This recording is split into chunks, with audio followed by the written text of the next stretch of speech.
All right. I believe this means we are live. Is this like tap, tap, tap? Is this thing on? Oh man. This has been a crazy, scary collection of podcast shenanigans.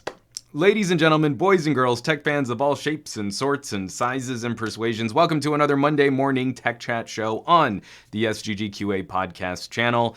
I am Juan Carlos Bagnell, SomeGadgetGuy, the SGG of this horribly named podcast series. And QA stands for question and answer because I like to make my show an interactive conversation about all of the tech news and tech topics that we're going to be discussing this week. Why I like to hold my show on a Monday is so we can kind of sort out our feelings on a week of news and come at this fresh. Maybe some news broke over the weekend. Maybe we just got some hot announcements this morning or super late last night. And as you may have noticed if you're watching the live stream and if you're listening to the audio only version of the show, I probably sound a little different and the location looks a little different because we are moved in. We have made the transition from GadgetLab 2 to GadgetLab 3. Now, what's freaking me out about GadgetLab 3 is I've got this awesome window over here on the side, but the sun just crested the building and is blowing my face out. So I've got something up here to try and diffuse what's going on with the window. It might fall over and knock over a whole bunch of stuff on my desk. So that could be awesome. Also, I have not replaced that failing audio interface yet because we spent the last week moving, and audio might just totally go bonkers. Also, the problem that we had with last week's podcast where I just couldn't emotionally handle saying goodbye to GadgetLab 2 and trying to manage a live stream. One of the main issues we had is my capture card is also starting to wig out. So I've got this little Aja U-tap. It might fail during the live stream too. I might lock up at some point. Everything will probably go wrong in this podcast. But I really want to try and troubleshoot, get this show back up and running. This is going to be a rough show, folks. I'm scattered. Just setting all this stuff up, building the shelves. I rebuilt my standing desk, setting up the PC and plugging in all the monitors. I was up till 3 a.m. last night trying to get some sense of how to put all of this back together. So I'm going to try and do just like a little mini walkthrough, a separate live stream, maybe just Periscope it or something so I can hold it from a phone, just to show off what's going to be going down with GadgetLab 3. But I'm still so fresh in the space. I don't even know how I want to decorate. Like that whole wall behind me, really plain, and it'd be nice to put something up there and check it out. For being as tired as I am and on 2 cups of coffee and I'm super loopy, I want to spend just the housekeeping segment here instead of going over links and articles. I didn't get anything out last week just because of all of the hecticness of trying to get a move finished, and then also there was the any extra time that Marie and I had. We really wanted to spend it with our daughter because she moved when she was a baby, but she doesn't remember that. This is her first move, and both my wife and I moved around a lot when we were kids. So instead of trying to write an article here on the side or trying to shoot a video from my phone or some of the things that I really hoped to live up to as a tech reviewer, what little time we had left, I had a 4-year-old who was anxious. And I really wanted to try and manage some of that anxiousness in a way that I think I would have appreciated when I was a kid. My mom even flew out for 2 days just to kind of have some granddaughter time and help us, so that we could just focus on moving big packages. But she's only 2 nights into her new room, like we didn't want to minimize the impact, and she came out, she handled it like a champ, but obviously there was some emotions going on, like the only home she's ever really known. We're now in a new place, and there's a new coffee shop that we might go to, and there's a new park, but now we can't go to the old park that we used to go to as often. So it was some heady stuff. I'm still really upset. I never got to send GadgetLab 2 off the way I wanted to. And when last week's show just totally failed, I couldn't even bring myself to like shoot a side video. So instead, I really just want to focus on moving forward. I really want to focus on the positive. We're in a new space. I'm going to be fixing a whole bunch of stuff. The PC is up and running. I was really nervous driving it over here because, you know, every little bump in the road, and I could hear my water cooling rig on this monster thermal take case jittering around on the inside of my PC. But we're here. The stream will probably fail at some point, but we're going to have a show today, and I am so happy y'all could join me for what will probably be a very casual, relaxed fit, comfy pair of pants version of the Some Gadget Guy podcast. And I appreciate y'all in the live chat.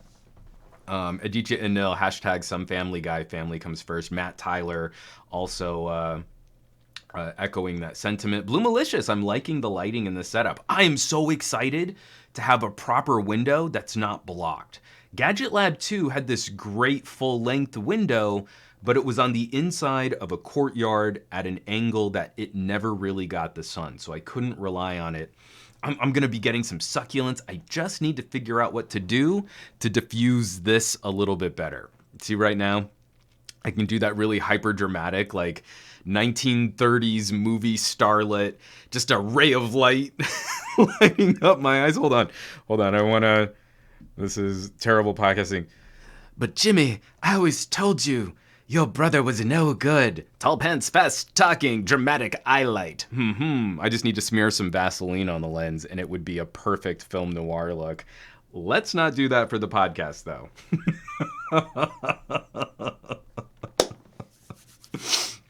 But, you know, I'm so excited to see everyone here in the live chat. Goran, Petrovic, Vazikos, Blue Malicious, Abraham, Mark the Northgraves, LFA Reviews. I hope you've been following LFA's channel because I haven't been putting out stuff this last week. And I know he's been having some fun commentary out there. But we've got some fun stuff to talk about today. Some announcements I'm really excited about.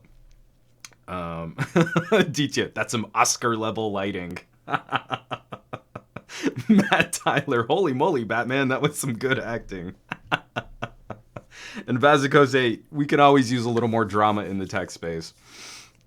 Okay, kicking off, GadgetLab 3. And if someone can just give me the heads up, because I have completely gutted everything.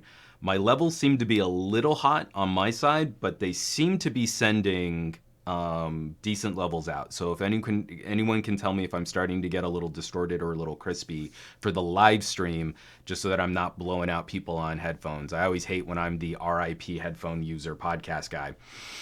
Let me get this out of the way. So no housekeeping. Like I said, today's going to be a simple show. We've got a couple news pieces that I do want to bring up. There is some FCC news, and then just something I think is a little sad that hopefully we can chat out. We've got to take a look at the Reddit. The Reddit could use a little help. Without me sort of working to help promote stuff on the Reddit, our numbers kind of relaxed a little this week. I kind of figured they would. And then we've got to talk new cell phone announcements. I don't even have my shelf of phones up and running. I have no idea where my current Xperias are to talk about the Sony announcement that we just got this morning.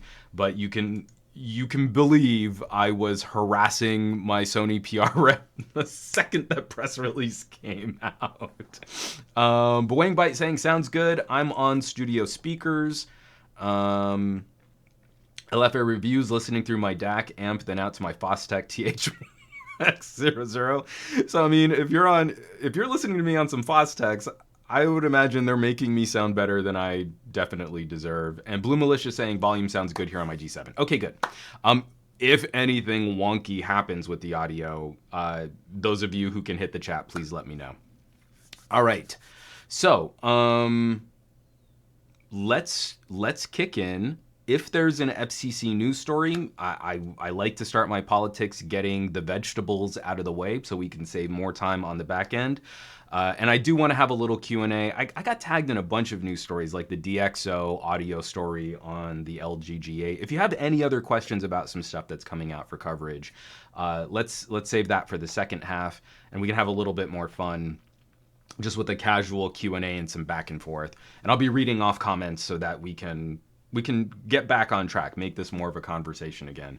So I want to start this off with an FCC news story. This is reported by a number of outlets. I think the news broke by the Register, but I liked Engadget's write-up of this. And I want to go back into screen share here. And let's see if screen share locks up my camera. This is from Engadget. FCC forced to ask for public feedback on net neutrality repeal, written up by Daniel Cooper a couple days ago. So from the article, this is the first paragraph. Earlier this week, the FCC successfully defeated Mozilla's attempt to undo the Commission's repeal of net neutrality. But while siding with the body, judges have asked the FCC to determine if repealing the law to prevent a multi-speed internet has had any negative consequences. That includes checking if net neutrality repeal has harmed public safety, reduced spending in infrastructure, or hampered the Lifeline program. Okay, this is a solid write-up. All of the links, all of the stories that we're going to be talking about, they will be in the show notes for this week's podcast on SomeGadgetGuy.com. And one of the things I liked about this write-up from Engadget is it's got tweets from Jessica Rosenworcel. She's pretty much become my favorite FCC chairwoman. She's not the head of the FCC, but she's been one of the most vocal advocates for consumer protections. And she's also linking to where we can submit public comments. I feel that this is going to be continuing an important part of political discourse. We have a number of people in our government right now that are doing a very effective job of sowing chaos into the normal methods that we have to comment on government and politics. So when Ajit Pai first became the chairman of the FCC didn't seem much concerned with policing their commenting system.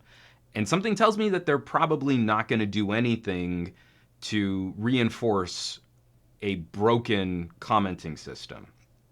So people were spoofing identities to leave feedback. A majority of the anti-net neutrality comments that the FCC received were likely from bots, and the FCC didn't do its due diligence in trying to shore up their public commenting system. So we never got a fair assessment of what people really thought about net neutrality. The best data we can find, those who were real people as best we could determine and weren't using the same sort of auto-generated script against net neutrality, overwhelmingly were in support of net neutrality. I feel we need to be supporting this topic again. Every single one of the things that the judge has asked for public comment on, harmed public safety, reduced spending on infrastructure, or hampered the Lifeline program, are things that we've talked about on this podcast. How do we better roll out services to rural America? The FCC's assessment of how many people have access to broadband, or I should say, the FCC's assessment of how many people don't have access to broadband was likely off by a factor of 2. Where we're now getting better data to suggest that upwards of 40 million Americans don't have access to the bare minimum definition of broadband, which is woefully inadequate to compete in the 21st century. And we'll also, the Lifeline program, again, the people who are most vulnerable in the 21st century, the FCC is working towards reducing the ability to subsidize their costs.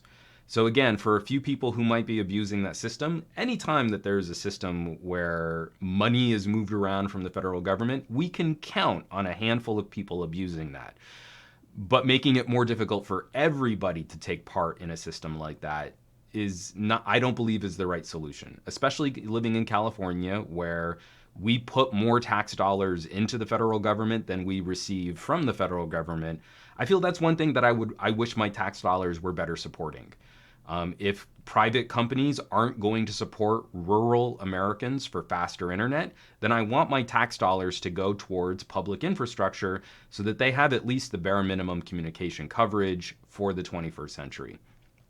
So I'll have that linked in the show notes. Let me drop that link in the live chat if anyone wants to catch it. But Engadget has done a very solid job of sort of condensing what this current legal battle represents. And then again, those quotes from Jessica Rosenworcel. If you're not following her on Twitter and you care about infrastructure, access, any of the issues that are facing us in this current administration, I'd give her a follow. I really appreciate her commentary, and she's a very passionate advocate for what she believes in. I genuinely don't believe, when we come down to brass tacks, I feel this is not a liberal or conservative political issue. There will be disagreements on how we should be managing some of this stuff, but I feel this is one of those topics that we can all agree there's a problem, and we can agree on some of the problems. So hopefully we can all work towards better solutions than what we currently have. I don't feel our current leadership, especially the appointed positions at the FCC, are really working for the consumer's best interests and are instead working against the consumer's best interests for the benefit of major corporations. That I feel should change, hopefully soon. And this isn't something that I feel our main media is doing a very good job of covering, because right now the Democrats are in meltdown for their primary season. It's just not a good look for the liberals right now. It's up to us geeks to at least keep this conversation somewhat present for all of our family and friends.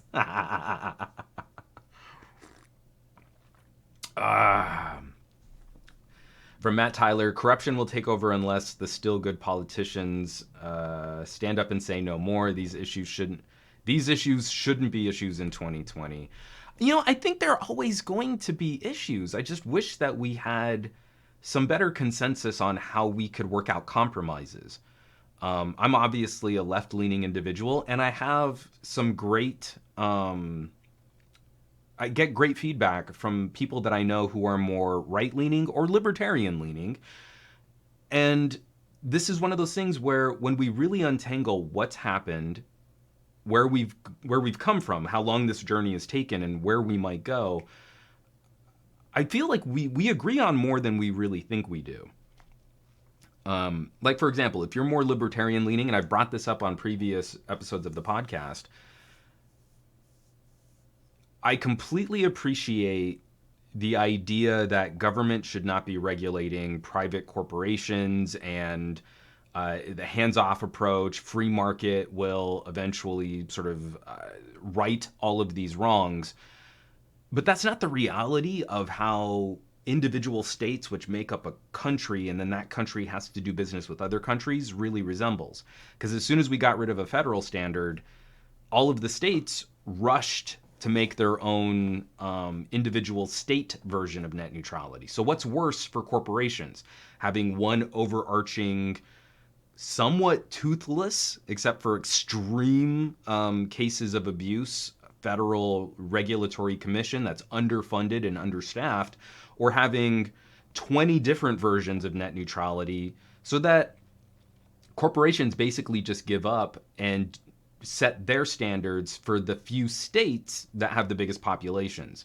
So do you want your net neutrality coming from the federal system, where again, it's going to be understaffed, underfunded, and somewhat toothless, or do you want the most punitive versions of net neutrality coming from New York and California? If you're in Kansas, what represents your interests the best? Me in California, a left-leaning individual in a crazy leftist state, or a more sort of holistic approach to the entire system? So that's kind of where we're at. I'd really like to see if we can get back to more reasonable cooperation and commentary. So we'll go from there. All right. The next story is something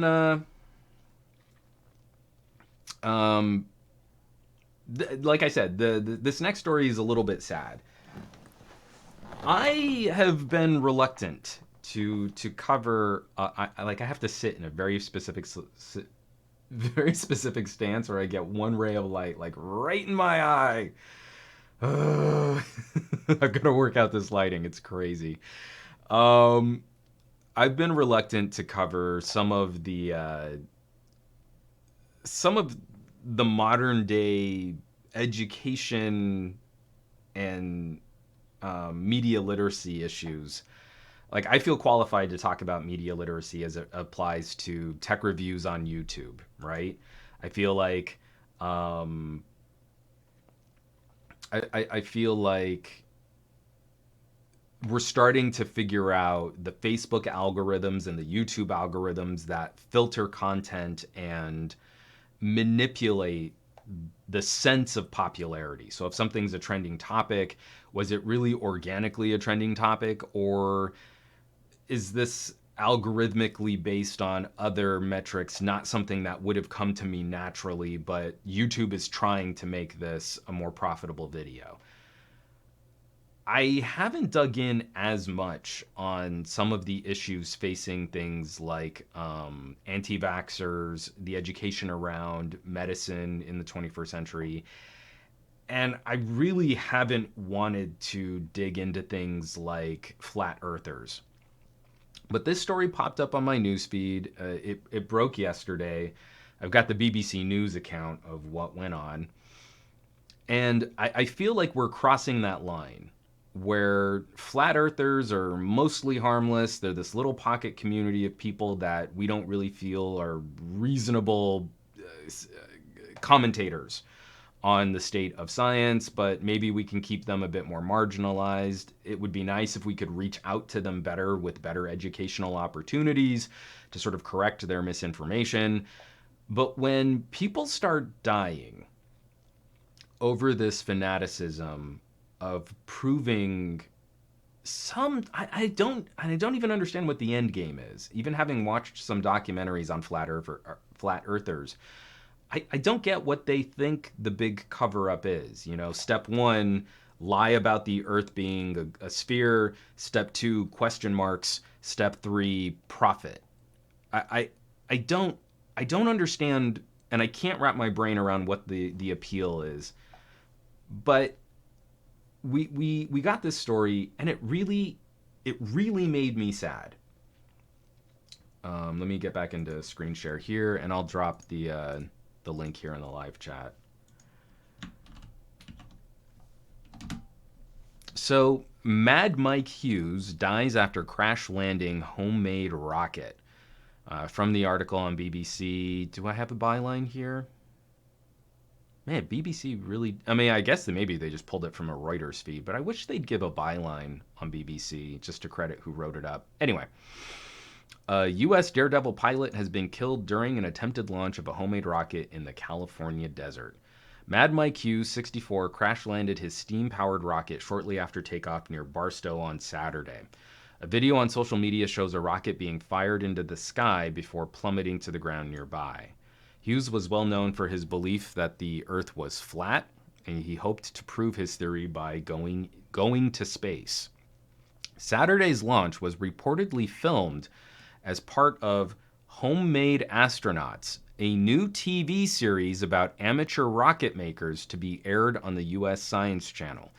The project had to be carried out on a tight budget. With the help of his partner, Waldo Stakes, Hughes was trying to reach an altitude of 5,000 feet. That's 1,500 meters for those of you who are good with measurements and not using this wacky imperial system. While riding his steam-powered rocket, according to Space.com. In the video of the launch, a parachute can be seen trailing behind the rocket, apparently deployed too early, seconds after takeoff. So the Science Channel puts out a tweet saying he died pursuing his dream, and we're trying to wax romantic about, what a brave soul, and, he had been kind of a daredevil and had achieved some other impressive launches. I'm getting upset because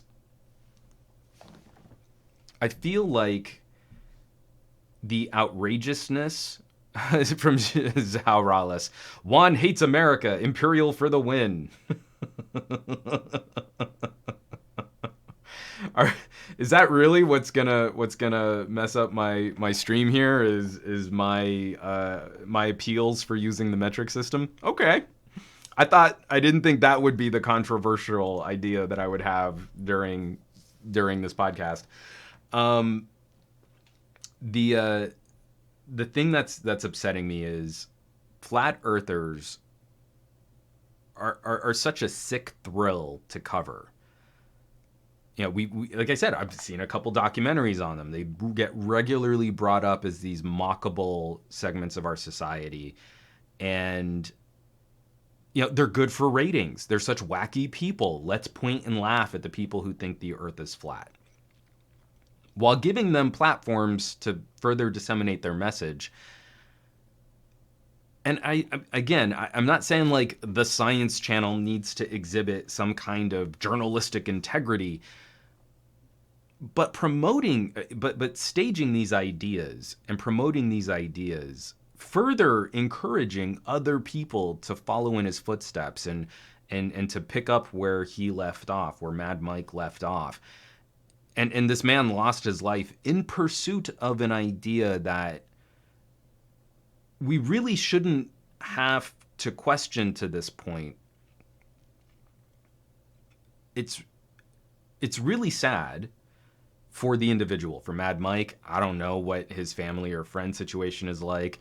I'm sure there were people in this community that cared about him and were following his exploits and hoping, you know, we could get to the bottom of this whole Earth sphere conspiracy situation.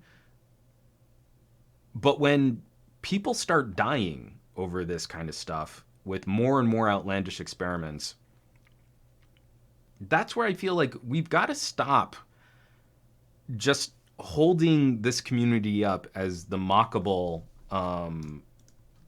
group for our own ratings, to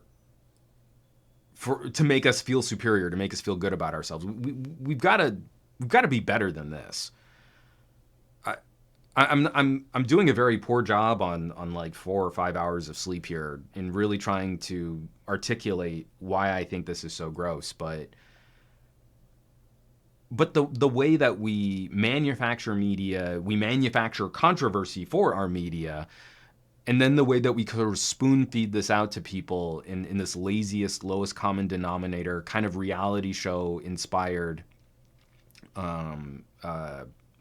situation.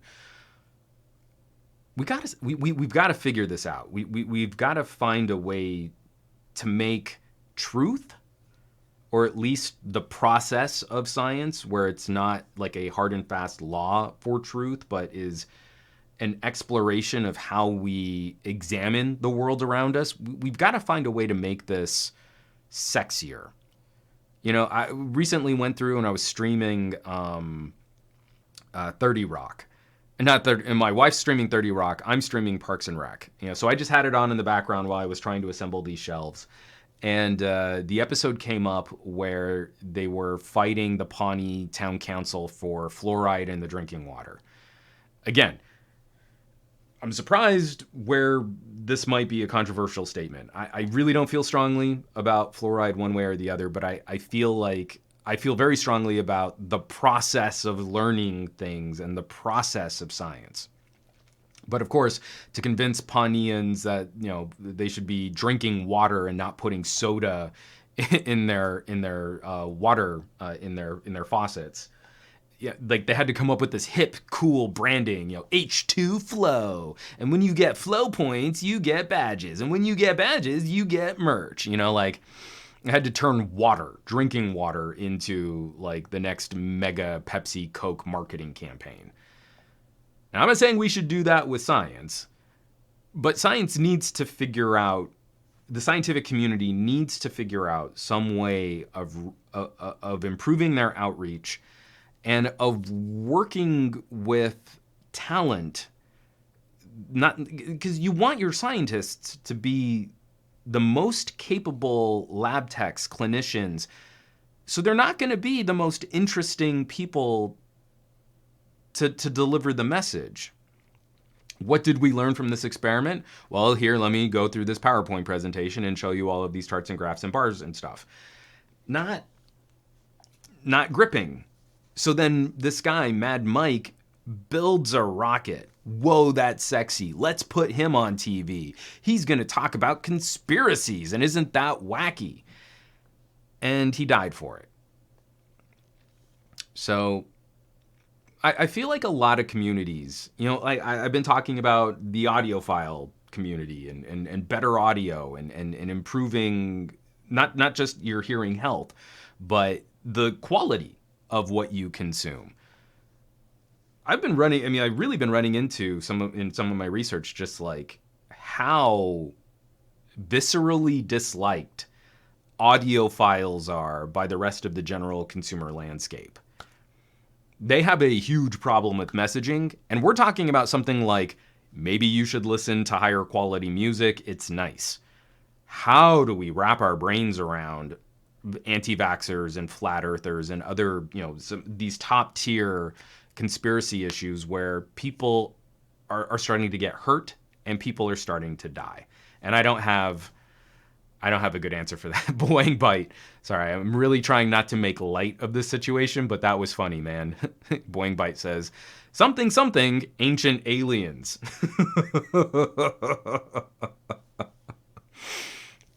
Aditya Anil, fueled by likes and clicks, at some point we kind of forget the fact that these people are in fact human, people who are misinformed, who deserve to be given the right information and an opportunity to change without mocking them. It is. I feel like this is another one of those areas. This is another one of those situations where we in the tech community can help lead that discussion. We should be the ones to try and lead that discussion. I feel like we're the best equipped. We think this stuff is fun.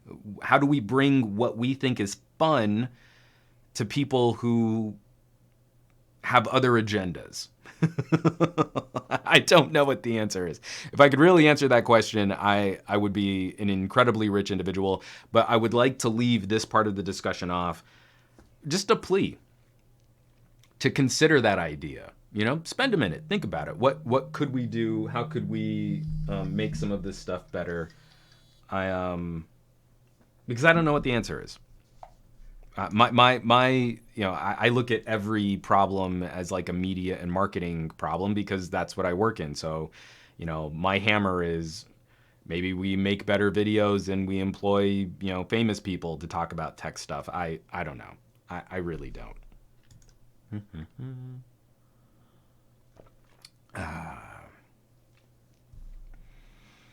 Goran Petrovic, aliens do exist. They work in Google and design pixels. All right, I was so hyped on the Pixel leak, that half circle rear camera assembly until someone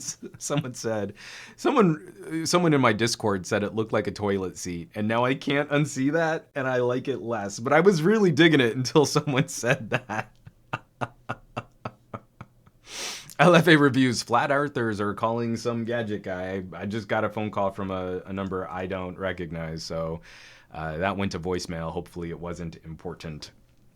All right, let's take a quick break. Those were the only two news stories I really wanted to tackle today. I want to spend a little time just kind of looking at some stuff on the Reddit.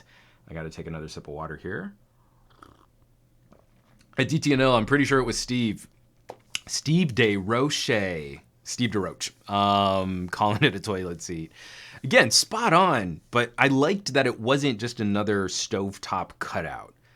If you can't give me like a clean strip or a flush, like a Nokia 9 or like an LG, then I will do something different. Don't just make it the same square cutout that everybody's been ripping off from Huawei. But then he said, it's a toilet seat cover. And I went, oh no, I can't unsee that. Okay, so we've been talking about media and marketing and how messages are sort of disseminated. And this is a little campaign. It's growing. I've been trying to keep this this community sort of present in my discussions, because I feel in this current state of algorithmic manipulation, where you subscribe to a bunch of YouTube channels or you follow a bunch of people on Facebook, and you don't really get what those people produce. You get sort of a manicured feed of what YouTube is gonna think, what YouTube thinks is gonna keep you on their platform the longest. Ditto Facebook. Every podcast has a subreddit, and some subreddits are about sharing some fun news clips. Some subreddits are just cool places to hang out. Some subreddits are just, like host, you just tell the host how much you love their show and they go, hey, cool, neat. My subreddit is about cultivating and trying to promote content that we feel deserves more attention. So if you go to reddit.com/r/glowing rectangles, reddit.com/r/glowing rectangles, you're going to see a very diverse feed. We've actually been getting amazing submissions from a variety of channels. Some channels are really popular and just, we just feel like those hosts could use a little bit more of a push. Some channels have barely 1,000 subscribers. It's spanning the entire gamut of content creators, tech commentators, and it's super international. If you've never been before, I guarantee you will find a producer or a content creator you've never seen before, and you're gonna like their stuff. You'll want to subscribe to their stuff. So every week we like to spend a little time looking at the top stories. I didn't put out a video this week, so I'm not in the top stories of the last week. It's pretty rare that I'm leading in my own subreddit. And again, another reason to subscribe to the subreddit, because it's not about just me and promoting my stuff. For a couple weeks, I was in like the top 3 or top 5, but I'm rarely at the top of my own weekly catch up. So I want to kick this off. Let me go back into screen share here. And this is number 1 with a bullet, the most popular story on glowing rectangles of the last week. Bored at work, Galaxy S20 Ultra versus iPhone 11 Pro Max camera test. 2 different takes on stovetop camera modules. The Galaxy S20 Ultra's mega new super high resolution shooter and that zoom lens. So Enabong Eda, my buddy, my brother from another mother, took some time to just shoot some comparison clips back and forth, and it's a good watch. While I was getting burnt out on Parks and Rec, I had this on for a little while too. I always really like Enabong's commentary on new gadgets. So hands-on, some early footage from the Galaxy S20 camera. Next up, at the exact opposite end of the market, this is the thing that always makes me excited about glowing rectangles. So in the top thumbnail, we're looking at almost $3,000 worth of phone between the iPhone 11 Pro Max. Actually, probably just over $3,000 worth of phone between these 2 devices. Then the second place story, submitted by Matt Tyler, best sub 200-pound smartphone 2020 Techspert. So let's see. These are all under 200 pounds, so let's just round up to 200. 200, 400, 600, 800, 1,000. He's holding 5 phones, and that's probably under 1,000 pounds. So just, again, between these 2 thumbnails, I love pointing this out. The number 1 story, over $3,000 worth of phone between 2 phones, Samsung and Apple, the 2 top producers in the market. And then the second thumbnail, 5 different phones, less than 1,000 pounds. I just love that dichotomy on my subreddit because this is great coverage. And Techspert has actually been getting quite a bit of attention on the subreddit. He's been, again, he puts out fantastic content and he's got a great subscriber base. And then rounding up the top 3, we've got Gary Explains. Gary Explains, 143,000 subscribers. Checking out the reports on 5 nanometer chips. So I love Gary Explains because it's one of the few channels where when he says explains, he really means a topic that you might need explained. It's not like Bluetooth explained, or you pair your phone with it and you can send audio over Bluetooth, because no one needed that explained. But Gary, we're talking about fabrication and chipsets and new modems and what's going on with Qualcomm in the ARM space. Gary Explains is a great channel to follow if you want a more articulate, deeper dive into the nitty gritty, into all of the into the tech space.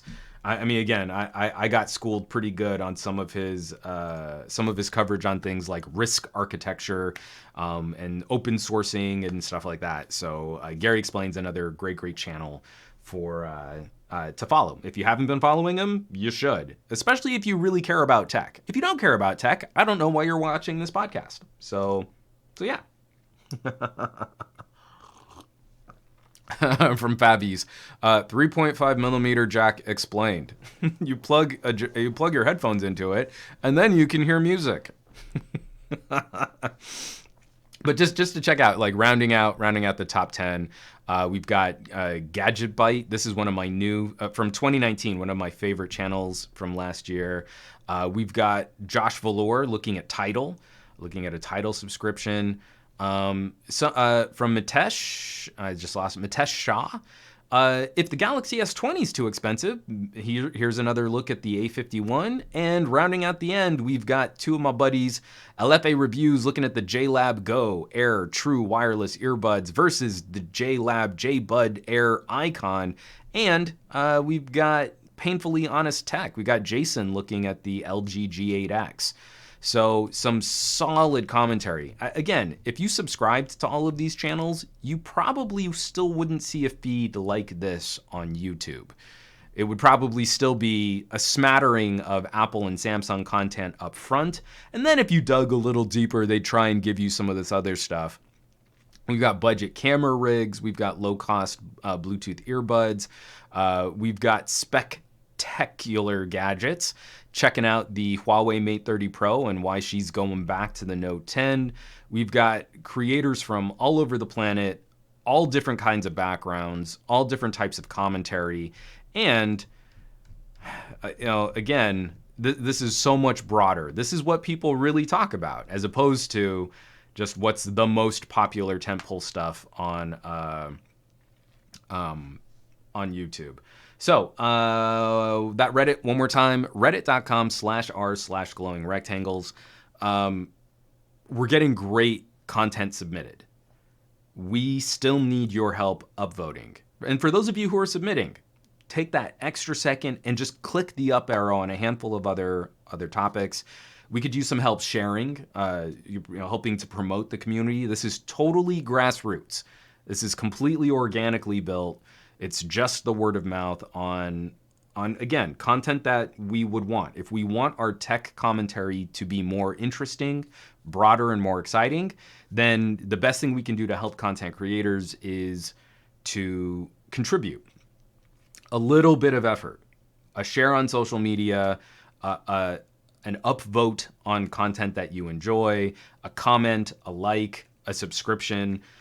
It's not enough these days just to passively watch a video and, that's what you contributed to that content creator. Passive views, they're great. We love seeing those numbers on views and watch time. Awesome. But if you want these people to continue making this kind of content and not to let this story get too locked up with just two manufacturers because those are the most popular, we need to start putting a little bit more effort into what we watch. So my initiative, my solution to help with this is the subreddit, reddit.com/r/glowing rectangles. I thank you all so much for those of you who have checked it out, for those of you who have participated, for those of you who have submitted, and for those of you who are out there upvoting and sharing this community. It means a lot because these people, I genuinely believe, all deserve way more attention than they're getting. So let's be the tip of the spear and let's work to make that better. We can be the change we want to see in the world. Whew. All right, so that's That's our rundown on the Reddit. Let's get into some gadget chat, some gadget talk. Matt Tyler, I uploaded a video today from Techspert, but Sony made him take it down to give other creators a chance to cover the new Sony first. Really low form, I think really low from Sony there. It's hard stuff, man.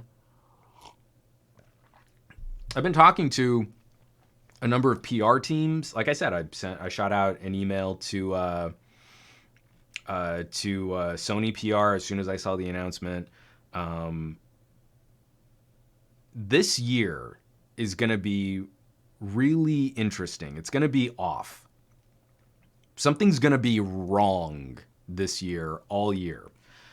With MWC getting canceled, the main messaging platform that a number of these companies had,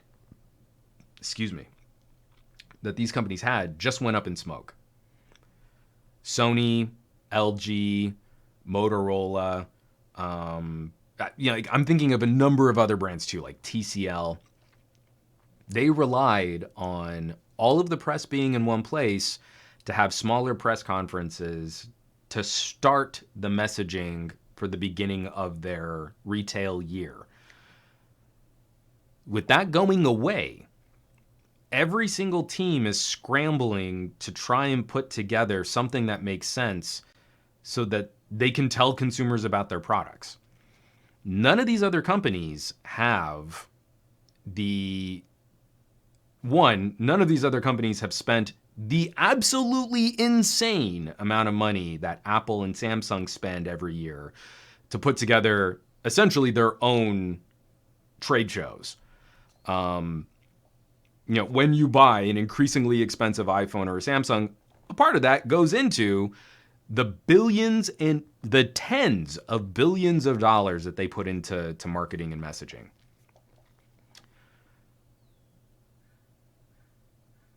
It's frustrating as a content creator. There have been a few times where I've gotten my hands on something, I've had the potential for a scoop, but it's also just infuriating when you're a part of a PR team and there's a way that you want to present the product. There's a tone that you want to deliver to talk about what your engineering team has just spent the last 2 to 3 years bringing to market. What you see today has been a process 2 years plus in the making. And then some kid on YouTube puts out a video going, oh, and it's got these specs and it does this thing and I don't know, and Sony can't do anything right and you're never going to see any ads for it and it's compatible with these carriers. That's the story. And then you have just lost your It's gone. That's what people are going to run with. And we all have this sick thrill. We're going to pick up on this news. This person beat this outlet to the punch. With reason, I think it's fair to ask a content creator, even someone like Techspert, who I think is exceedingly fair in his commentary and has been very consistent in how he discusses this stuff. But I think it's fair for them to ask him to take a video like that down. Again, this is the toughest year to work with that kind of stuff. We have no idea. I mean, again, this is silly to say, but I think Samsung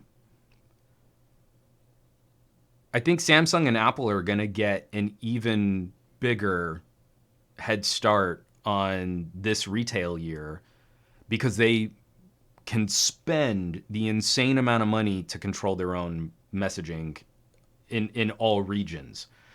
So what's already been a lopsided conversation over the most popular products in the tech market is going to get even more lopsided unless we're working. It takes effort, and you have to look at your video metrics, and you have to consider the time spent on making your reviews and producing your videos to make sure that you're still giving other products a fair shake.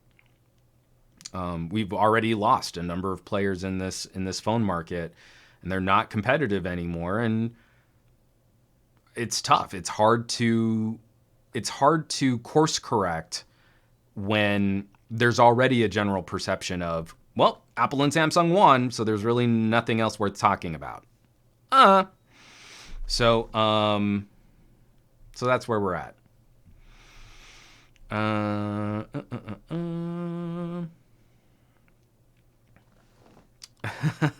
GTNL. Oh wait, Sony and LG rely on MWC? No. Yeah, I had it wasn't like emotional, but it was a very concerned conversation with an LG PR rep, just because the initial strategy they had for their next phone just evaporated, and now they're trying to put together something else. They still need to launch a phone, and Barcelona's gone. So what do you do? So one company that has been trying to, they always have a presence at trade shows, but I think they've been trying to emulate more of what Apple and Samsung can do with their own coverage. And there's still a large enough force in the world of smartphones and in telecommunications that they can kind of push their own events in a way that that the media can cover, like Apple and Samsung. Hold on, I'm gonna take a drink of water here. I was gonna turn my camera up a little. Let's do that. That's a little better. Okay. We just got an announcement on a new Huawei. So I'm going to start with Huawei. Don't worry, I love Sony, so we are going to talk about Sony. Let me get this queued up for the stream.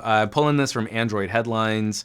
Again, with Huawei feuding with the United States, I actually couldn't find a good proxy to get back to the Huawei site to get all the specs. But I did want to bring this up because this is actually the inspiration for this week's poll. I'm going to try and get back to having a poll every episode, and it's for what kind of fold you want to see on a phone. So I'm revisiting this question. We asked this last year. What kind of fold would you like? Fold in, fold out, a clamshell, dual screen, or a dual screen case. But the Huawei Mate XS with my Invisalign trays in is a really hard phone name to say. XS. So we're looking at a 5G device. It's a foldable. The screen folds around the outside of the phone as opposed to being protected by the inside of the phone. The cameras are still set up in a way where your main camera array is what you use for both photography and for selfies. This is exactly, so if I were going to consider a foldable design, this is the form factor I prefer. You don't have any notches, you don't have any weird cutouts. The screen is probably more fragile because it's the outside of the phone, but when you want to take photos or videos of yourself, you flip it around and you have the awesome cameras to be able to take care of those photos. We know it's going to be a Kirin 990. I'd like to see some more info on what the 990 can do. It's increasingly unlikely that I'm going to be able to get my hands on these for very long, unless the GadgetLab budget improves significantly and I can start buying more of these international phones. But Huawei PR is having a hard time in North America, so we're not getting as hands-on with this stuff as I'd like to be. But triple camera setup, a 40 megapixel super sensing regular wide, an 8 megapixel telephoto, 16 megapixel ultra wide. Some odd differences in resolution, but Huawei cameras have been decently solid. And now they're going to be adding a time of flight camera to the rear. Let me see if I can pull up a better. Yeah, so here's it sort of being folded and warped and manipulated. Again, with all of the drama that Samsung went through with the Galaxy Fold, with all of the drama we didn't talk about last week because my show fell apart with the Razr and with Samsung's claims on glass, I'm still not super positive on foldables. I'm still not sure they solve enough problems that consumers have to warrant the compromises in durability and performance. I hope they will get better to a point where it makes more sense to have something that can kind of clamshell or expand, like maybe a triple fold so that we can have more of a tablet screen surface. But playing with a Next dock, I just got another portable monitor that I'm going to be reviewing soon. A 15-inch portable monitor just plugs in a USB-C cable, and it's real good.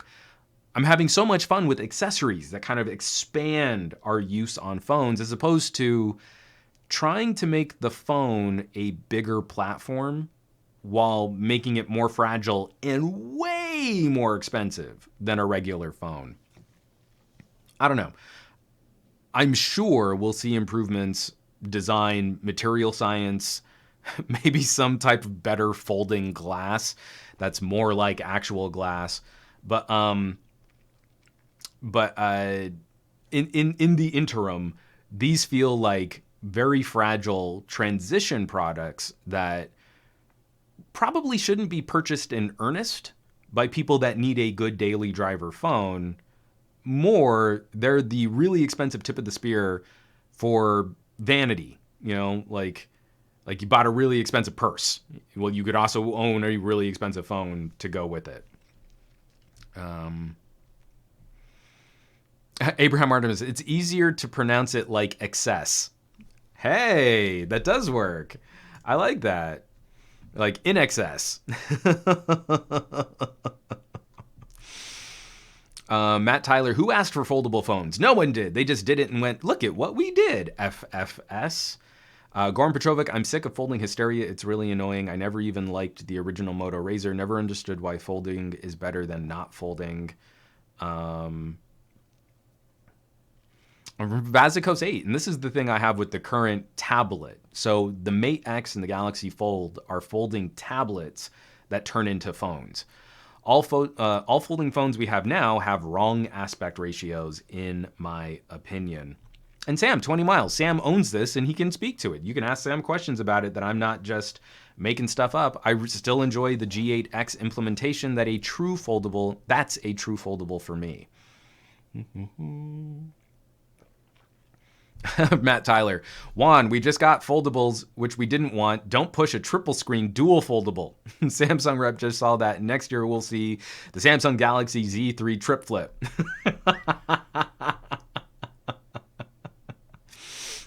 The reason I bring that up is because of what Vasico said. Is they're the wrong aspect ratio. So if you want to get to a tablet with a better aspect ratio for content or for content creation, we've got to get to a multiple panel foldable.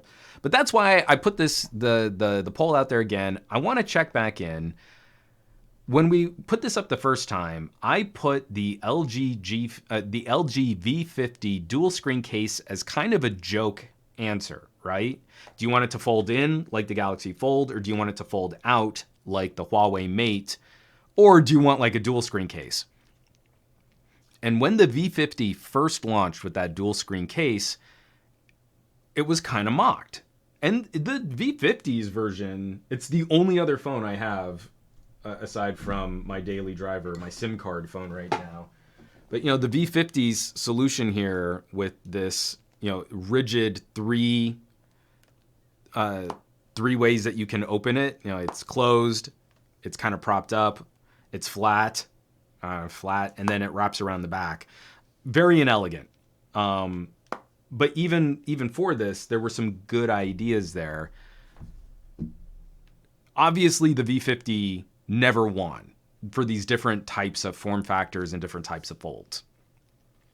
Now that the G8X has come out, and we've seen some of the compromises for durability from other foldables, like the Z Flip and the Razr, it's interesting to see how those ideas have gotten a bit more traction.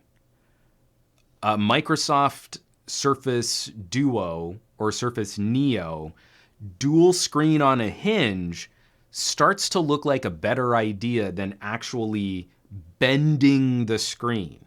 More practical, more durable, and you don't get one giant canvas, but multitasking is huge.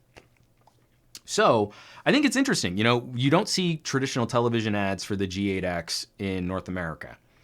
And LG's launch last year, their strategy for regional distribution was terrible. But go check out their YouTube channel, because all of these little like 10-second videos on what the G8X can do, millions of views. Millions of views. And we're talking like 3 to 5 million on a lot of these individual little topics, these little help and how-to videos. There is a surprising amount of interest outside the tech community for this kind of additional feature. So twitch.tv/SomeGadgetGuy, there's a poll here. You can vote in that. What do you like best for a potential folding phone? Are you looking for a Galaxy Fold, a Huawei Mate, a Moto Razr? Do you want a fixed dual screen like the Surface, or do you want something that's a little bit more modular? So you can have a regular phone when you want it and then pop an accessory on it to give yourself a little extra real estate. You can vote in that poll, and we'll talk about the results next week on next week's show. So, we've got a couple other comments here that I wanted to get to. From Fat Produce, everyone say hey to Andrew Wallace in the live chat. I don't mind foldables, but material science and iterations on hinge design need to advance for me to buy one. I completely agree. From Q3 Becker, we'll see some origami phones pretty soon. I hope so, because I've been folding since I was 10, and I loves me some origami. From, I'm sorry, I can't pronounce your name. Osaka Kurakao? Osakurakao. I butchered that twice. A new Vio Tablet P will be a perfect foldable tablet. Again, Sony had their own dual screen on a hinge design.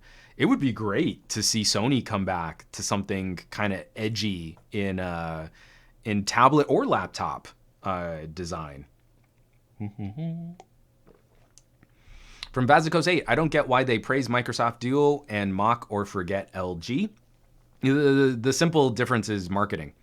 If LG were doing a better job of leading the messaging on their own products, then consumers would probably be more interested in the third place North American cell phone manufacturer that's still in double digits. Like, they still occupy between 12 and 15%, depending on what analyst you follow, of the North American sales. Microsoft is only 4 to 6% of PC sales for Windows. But Microsoft leads the messaging on their products, so they seem like a bigger deal in terms of overall sales. LG is a bigger deal in terms of their product sales, but they have no consumer outreach or conversation. That's my hypothesis, and I'm sticking to it. From Matt, I just want a phone. I don't need it to be a fancy foldable that I need to wrap in bubble wrap and keep away from Earth's atmosphere. That's hilarious. I love it. From Roth Sathi, votes for the Nokia Morph. Oh man, I'd completely forgotten about the Nokia Morph. So thank you for reminding me about that. Okay, I'm getting some comments here. We just said, if Sony could make their own Vio tablet, their own foldable. This is one of the most exciting phone announcements to kick off 2020 for me. We did. I live tweeted Samsung's announcement. Obviously, we didn't talk about it on this podcast because of last week's issues and last week's shenanigans. I have concerns with Samsung's current lineup, not because I think they're bad products. Actually, the S20 Ultra looks like it could give us some good reasons for why someone might spend more money on a phone. It looks like a monster piece of hardware. But the reason why I'm concerned with Samsung right now is there's this, they've gotten themselves stuck in another shotgun approach year. I'm sorry, I'm exhausted, and I'm trying to phrase this properly because I'm really not trying to slam Samsung fans. And I'm really not trying to slam the new phones that were announced. Aside from the Z Flip, again, I think it's a message, it's a statement phone, and some of those statements were very misleading as to what we should expect from a statement phone. But for the main Galaxy S series devices, they're looking really solid. But what phone should I recommend people purchase? And that's what's getting confusing. So we've got the Galaxy S20 series. We've got a reduced price, but still very expensive line of Galaxy S10 series. Then we've got some lights in certain regional markets, like a Note Lite and an S10 Lite. And then we kick down into a Galaxy A series where the A series has gotten so good as a mid-ranger solution in Samsung's product portfolio. I don't know where the product overlaps lie for the different tiers of Samsung devices for me to make as confident a purchasing recommendation for someone who's considering one of those phones. Excuse me. And that's concerning. I like knowing and having a really good sense of, oh, you're looking for these types of specs, this type of performance, and you want to stay under this price. Bam, right there. You want to get this phone from Samsung or maybe this phone from Apple. Or if you want to shop around, a mid-ranger from LG or Moto or a Pixel, blah, blah, blah, blah, blah, blah, blah. Samsung's current army of actively sold phones, not just overstock in some warehouse for a carrier, but the phones they're actually pushing is silly at this point. And that makes me a little anxious. So, oh, and Sam Miles, this was a great point. I think the S10e was a killer phone and we didn't get an S20e. The one phone I would have been most excited to cover from Samsung was, again, a smaller daily driver, more practical, but still stupid, powerful Mighty Mouse phone, and we don't get it. So Samsung used to do this crap all the time. You remember when they had like the Galaxy K, which was a camera with a phone kind of stapled to it, and they had a bunch of different Galaxy S products and S Lights, and like, what was it? There was also a Galaxy M series at one point. I don't know, is that still a thing? And then they streamlined, and they had the S and the Note, and then some other mid-rangers that we didn't pay a lot of attention to. But now they're back. They're back to this stupid cornucopia of different phones. Anyway. Geet Madden, I would love to see another S Active. Again, I kind of stopped reviewing Samsung, waiting on an S Active, because that would be the Samsung for me. They stopped making it. So then last year I was way more positive on the S10e, and I was looking forward to an S20e, and then they stopped making it. So let's talk about something I'm more excited about, and that's Sony. And I wish I had a prop, but I can't find where I put every individual phone because I have too many phones. Sony took the wraps off of the Xperia 1 Mark II. I very much enjoyed my time with the Xperia 1, a 4K OLED, super tall, skinny device, ultra slim. Battery was a little lean. It worked for me as a daily driver, but if I hit the cameras hard, obviously that battery got nuked. But just a gorgeous, unique take on a phone. And Sony was ahead of the curve.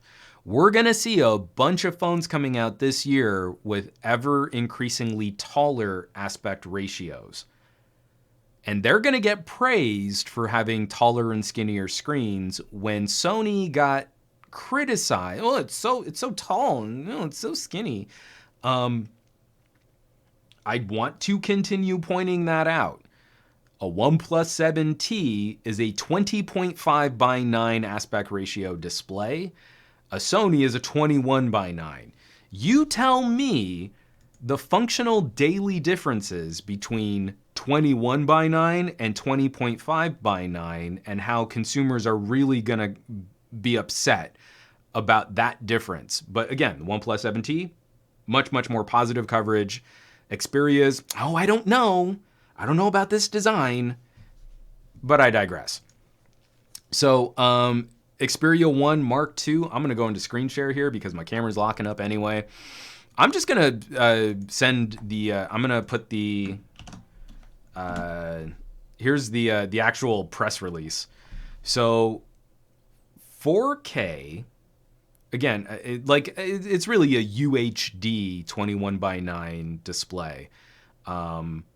This screen is really pretty, and the clarity on this screen is pretty awesome.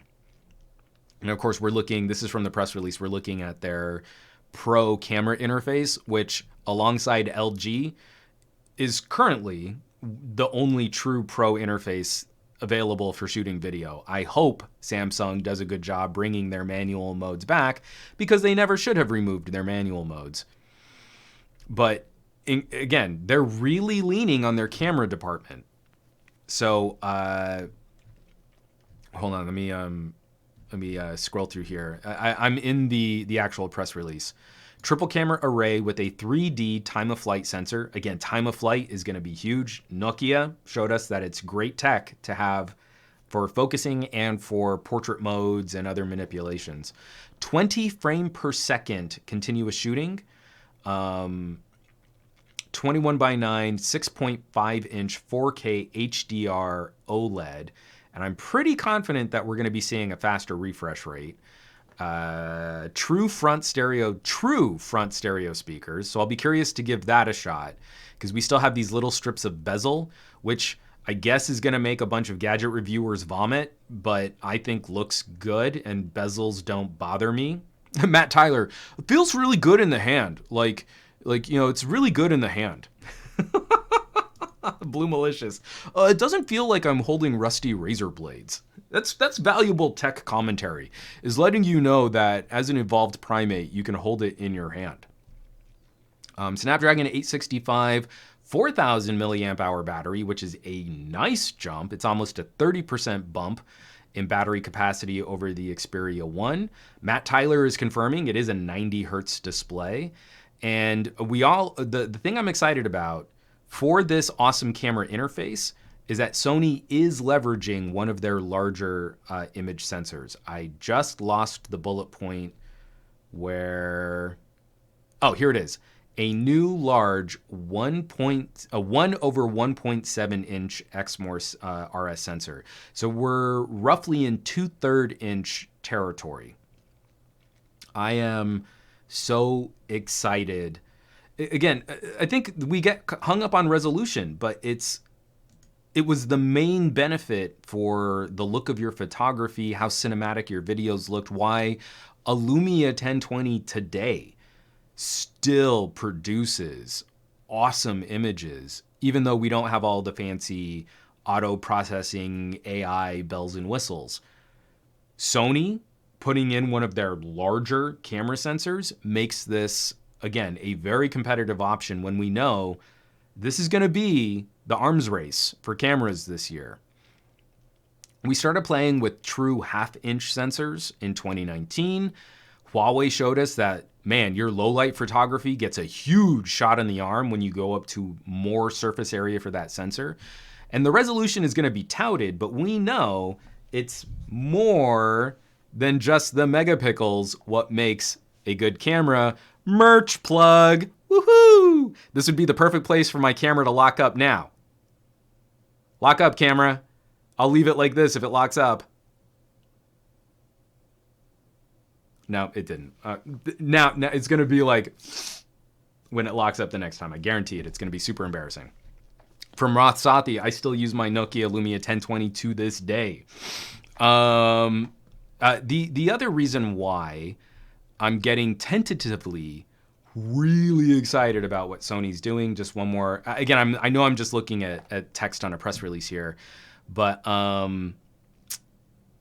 here it is. It's in the press release, confirmation.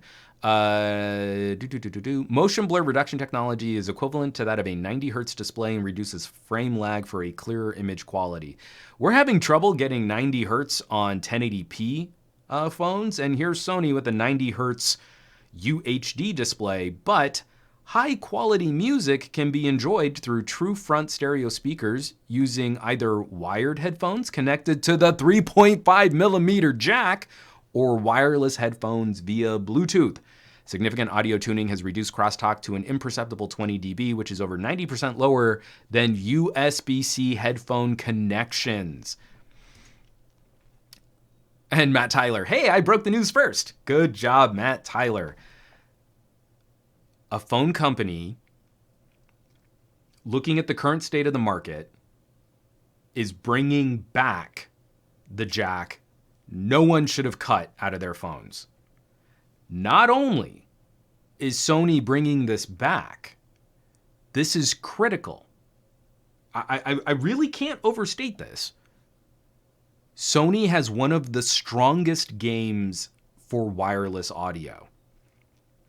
Sony's Bluetooth audio game is really good. And not only is it really good, they are the developer behind LDAC. So there are different codecs, there are different qualities of Bluetooth audio. LDAC is the best. Sony made LDAC. And Sony audio gear supports the highest quality current Bluetooth audio transmission standard because they made it. And they're bringing back the headphone jack. Outside of AirPods and Bose and all these other players, Sony's work on their XM3 line was phenomenal. So if any manufacturer has a bigger vested interest in pushing consumers to rebuy headphones and to buy expensive Bluetooth kit, it's Sony, and they're the first to bring back a headphone jack that I'm aware of. Someone correct me if I'm wrong. I really don't think anyone has pivoted on a premier flagship phone to bring back a headphone jack after they cut it. So let's see. Because that's one of the things that I find as a bit of a fault for the Xperia 1, the 2019 Xperia 1 Mark 1. Not having a headphone jack makes some of the claimed use a little bit more difficult. If you want to plug in a microphone or a headset, you have to use the USB-C port, but then that battery life is going to get you, and you lack the ability to charge your device if you're really trying to use it for the things they say it's going to do well. Other things that are just going to be really exciting to check out, built-in support for PlayStation 4 DualShock. And then also they're refining their game mode. So when you fire up a mobile game, they're saying they're going to put more of the phone's processing power into actually delivering that. I know Sony opened up their PlayStation streaming, but again, playing it on an Xperia was great. The sort of connection between my PlayStation 4, my Sony phone, my DualShock controller all working together. It's not quite up to Apple's synergy of accessories, the Apple ecosystem, but it was a nice reminder, like that Sony is producing phenomenal consumer electronics. Their camera division, on point. PlayStation, on point. This is going to be the year for PlayStation 5, and it looks like their mobile team is starting to leverage these other departments a little bit more aggressively. When you see that Cinema Pro camera app, it is very telling what they've pulled and the color science they've pulled and the control and the functionality they've pulled from the Sony Alpha line. Even down to their Venice color science. Very, very interesting stuff. So, again, I don't know that we're going to be seeing these phones actually make it to market for consumers. I'm sure some of the bigger reviewers are going to get them like a month before they go on sale. But we don't have, I don't know if we've got availability coming out just yet.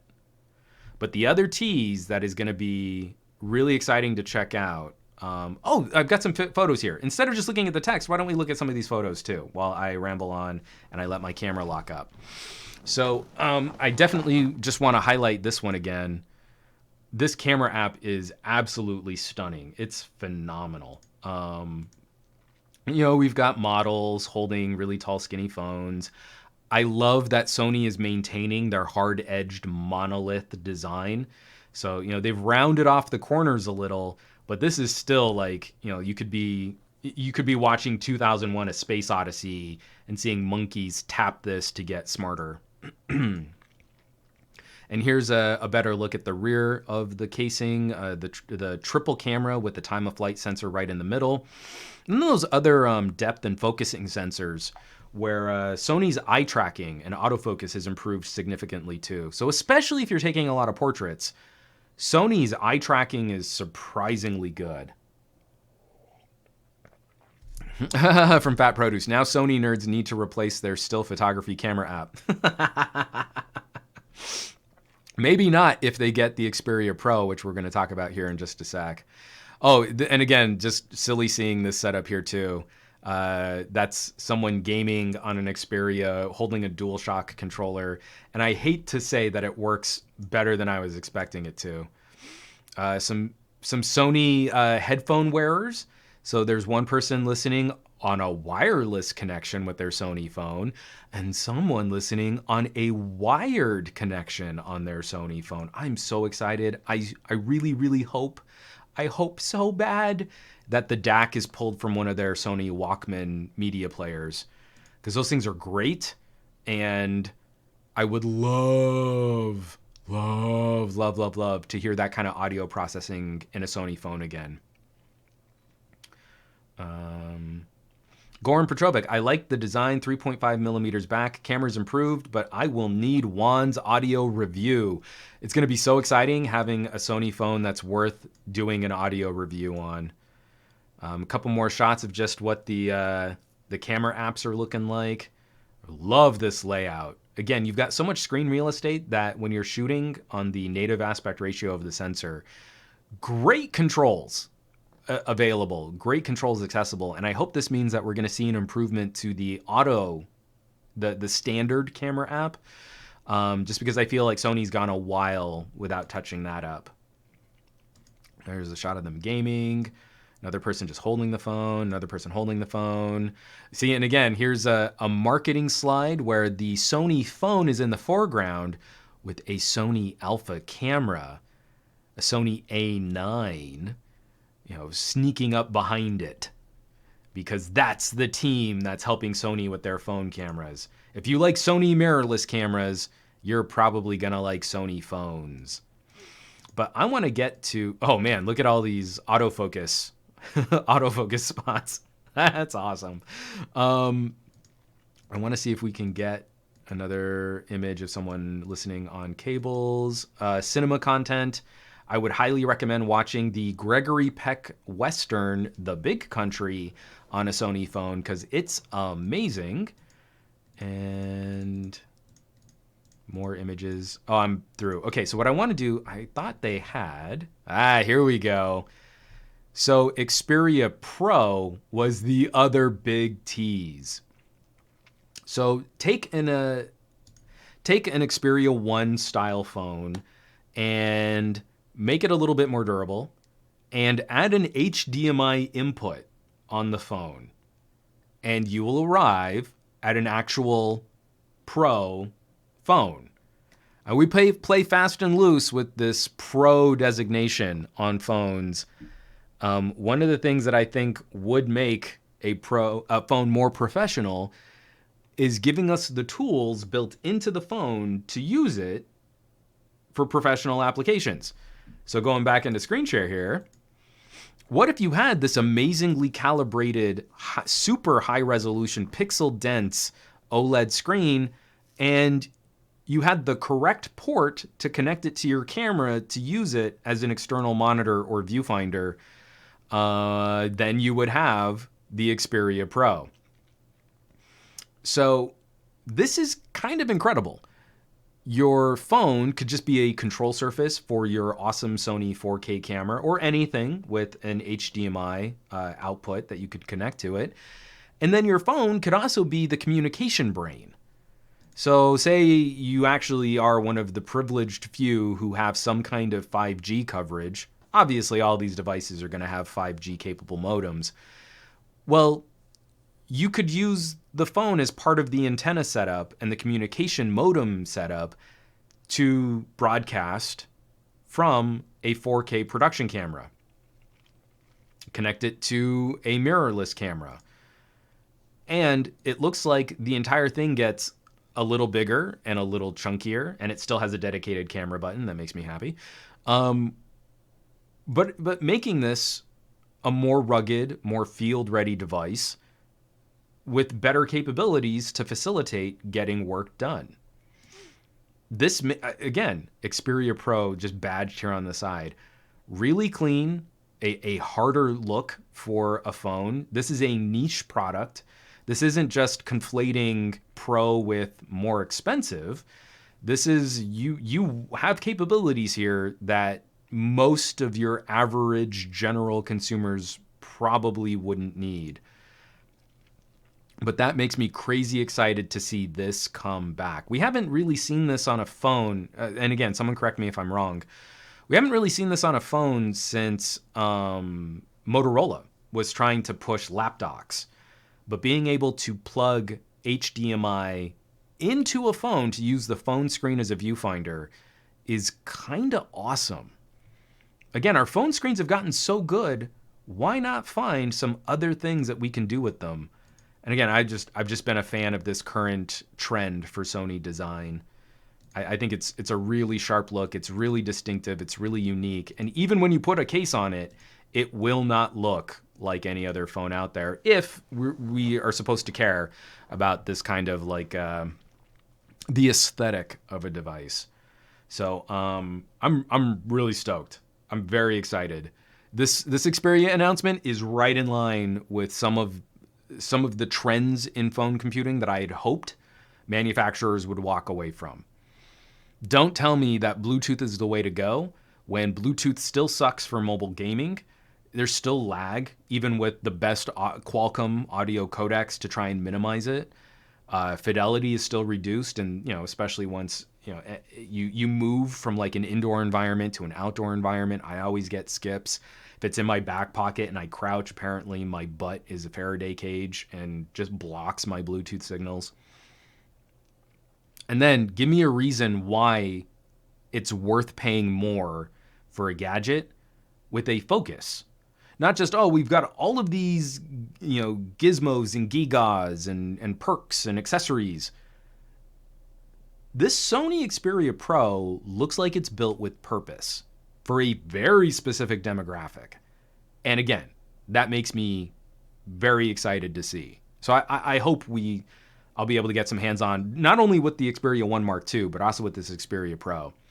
Because even with obviously I'm shooting on Panasonics, and Sony's PR made fun of me, and they actually sent me an A7 loaner, just to see what I was missing. And it's a really nice camera. I'm still on my Panasonics. Even with my Panasonics, I'd love to hook up a better display, a better viewfinder. And now we could use something like a phone on a hot shoe mount. It's just so smart, and I love it.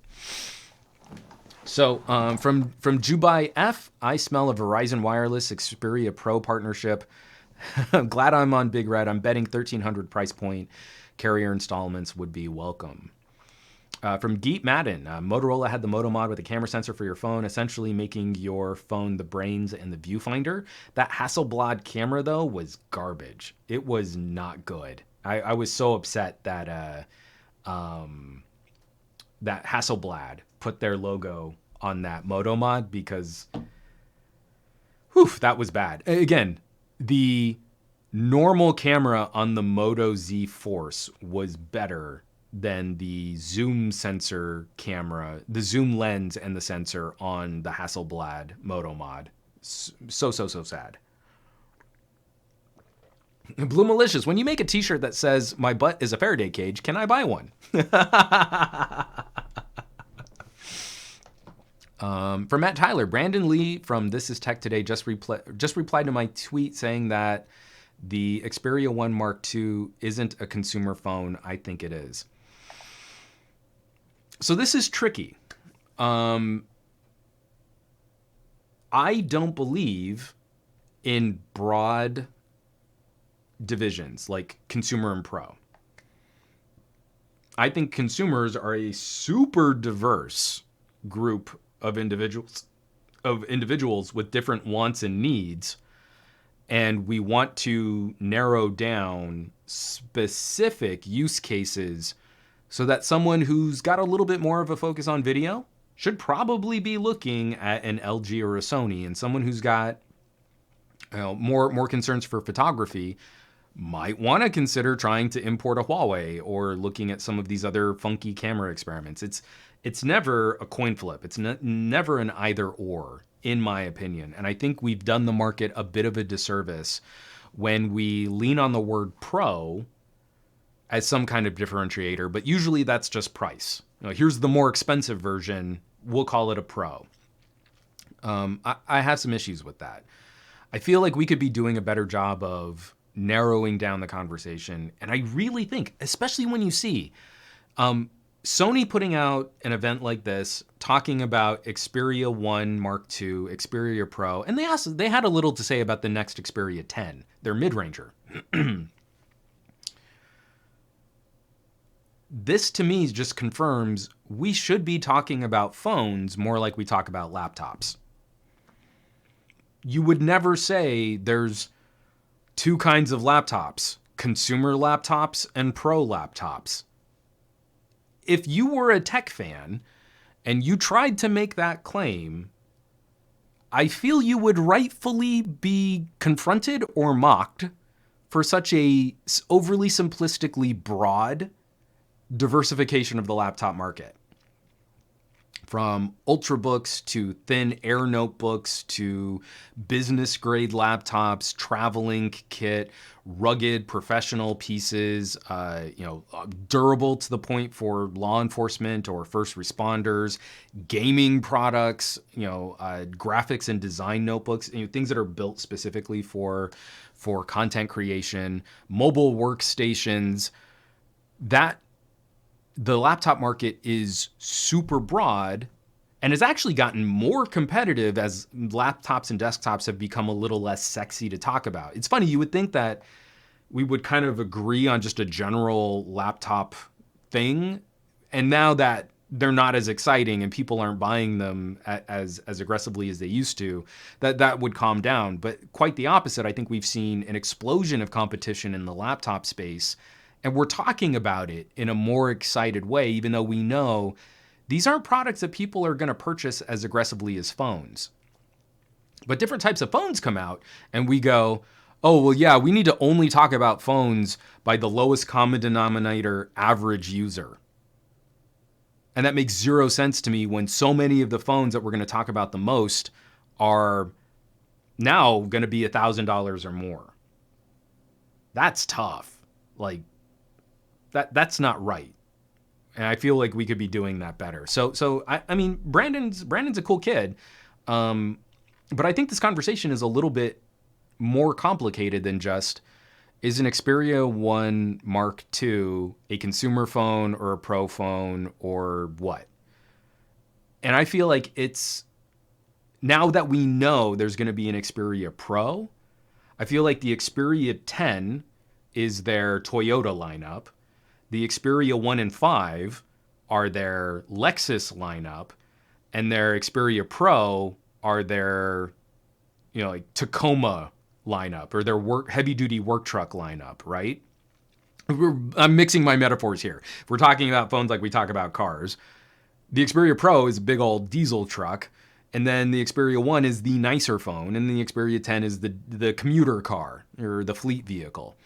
That to me makes perfect sense, Someone who likes what Sony has to offer, but they just want a good phone for communication and daily use, Xperia 10. Someone who wants something a little nicer and wants to step up into something a little more cush or a little more luxurious or better features, Xperia 1. And that audience in the Xperia 1 zone should be smaller than the Xperia 10. And just like with Toyota to Lexus, that's like a 10-to-1 sales difference. But we don't talk about Lexus as a failure because they only sell 1/10 as many cars as Toyota. We recognize that that is a product for a different consumer than the average Toyota Camry, Prius, or Corolla. So that to me is, we should talk about these things like that. The Xperia 1 can now be a Lexus phone, and the Xperia Pro can be a work phone. Done. That makes sense to me. And I feel like most consumers get that, and for some reason, tech fans have to fight about these terms. Is it a flagship, or is it a premium flagship, or is it a mid-ranger flagship, or is it a flagship killer, or is it a budget brand, but it's the flagship of a budget brand? And it's like all these words to make geeks feel better about what they bought, but it doesn't really reflect the market for someone who might be trying to shop a phone. You know, like, it's just nerd confusion because we're sensitive creatures and we need to have our feelers stroked so that someone will pat us on the head and tell us we did a good job buying the phone we like. DJ Anil, Juan is on an analogy roll today. Xperia 1 is an Acura NSX. Xperia Pro is an Acura MDX. Oh, that's awesome. From Matt Tyler, I love This Is Tech Today and Brandon Lee. I'm not disputing what he's saying. I just think the Mark II is their consumer-focused phone and the Pro is a creator and camera pro-focused phone. And I think that's a fair assessment, but I think that there's enough overlap where we can make some other divisions than just consumer and pro. I'd really like for all of us to be talking about this stuff a bit more broadly. And again, a bit more inclusively, that some people have different needs. And those needs might fall out of what a Samsung or an Apple has to offer. They probably fall off of what a boutique or a smaller brand might have to offer. I've just had such positive experiences in my family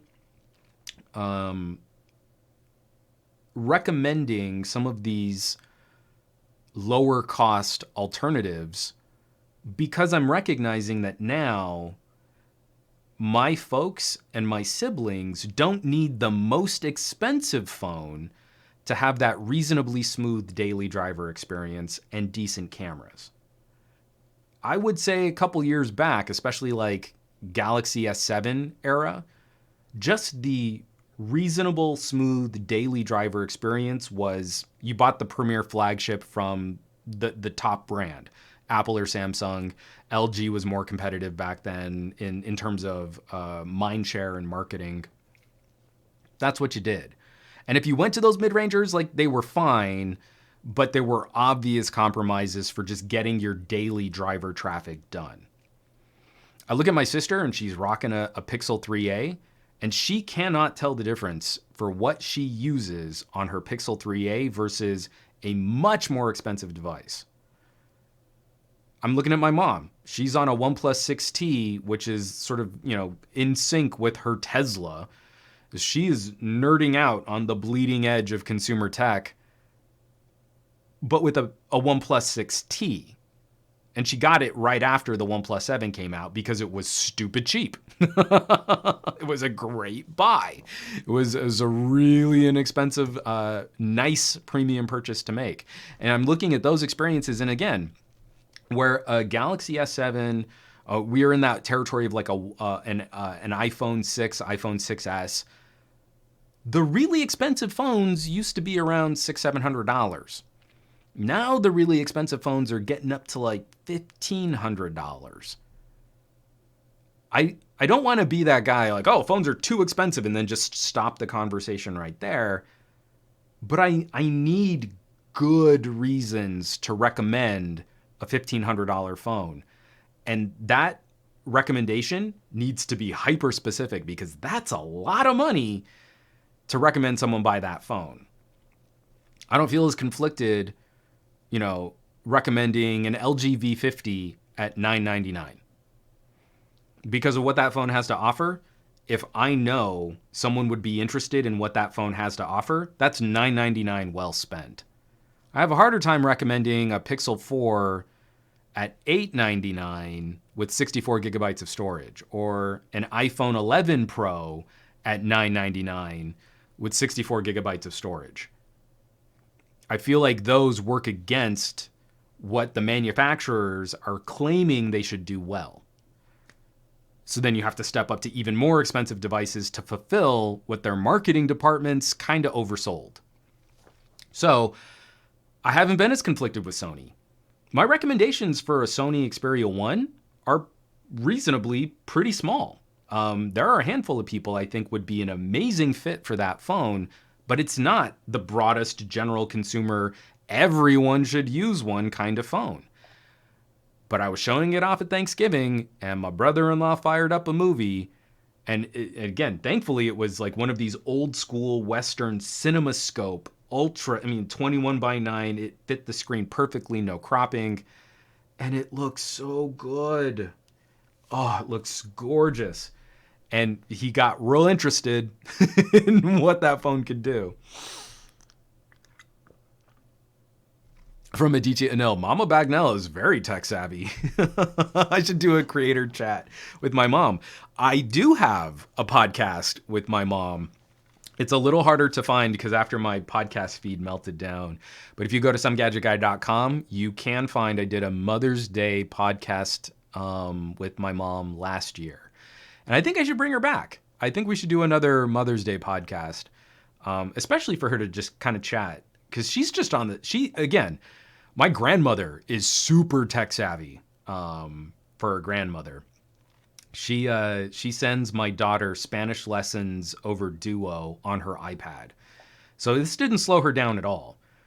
She installed Duo. She set up her account. She has a Gmail account. And then she just started sending little video clips to my daughter so they could speak Spanish together. Like, I need to take those times to recognize, like, I come from a very tech-savvy family. So when people are like, oh, yeah, I gave my mom this phone and she couldn't do this, and like, that is not my experience. I cannot share that experience with you because my family's at the bleeding edge. It always has been. So it's really, it makes me feel good. Like I get a really good sense of what I think the next year's trend is going to be by looking at what my family's doing today.